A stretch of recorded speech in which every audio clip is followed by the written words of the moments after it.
بسم اللہ الرحمن الرحیم۔ حضرت موسیٰ علیہ السلام اور فرعون کا واقعہ۔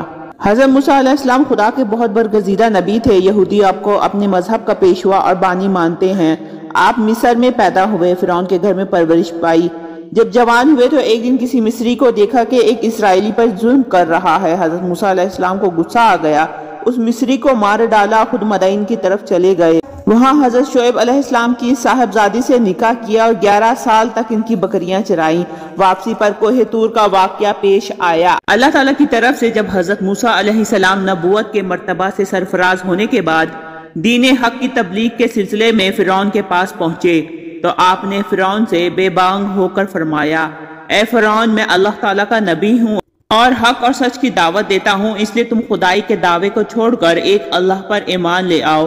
فرعون کہنے لگا، اے موسیٰ، اگر تم اللہ تعالیٰ کے نبی ہو تو کوئی معجزہ دکھاؤ۔ حضرت موسیٰ علیہ السلام نے فرمایا، یہ دیکھو۔ اس کے ساتھ ہی آپ نے اپنا عصا مبارک زمین پر ڈال دیا۔ وہ عصا مبارک زمین پر آتے ہی ایک بہت بڑا اژدہا بن گیا جو اپنا زرد رنگت والا منہ کھول کر زمین سے 1 کلومیٹر سے بھی زیادہ اونچائی تک اپنی دم پر کھڑا ہو گیا۔ اس کا ایک جبڑا زمین کے اوپر لگ رہا تھا جبکہ جبڑے کا دوسرا حصہ فرعون کے محل کی دیوار کے اوپر لگ رہا تھا۔ اچانک اژدہے نے حرکت کی اور اس کا رخ فرعون کی طرف ہو گیا۔ فرعون نے یہ منظر دیکھا تو وہ دہشت زدہ ہو کر اپنی تخت سے کود کر بھاگ اٹھا۔ اژدہے کا رخ فرعون کی طرف تھا۔ فرعون لگاتار بھاگتا ہوا لوگوں میں گھس گیا۔ اس پر اس قدر بھگدڑ مچی کہ ہزاروں آدمی ایک دوسرے پر گر کر کچلے گئے اور مارے گئے۔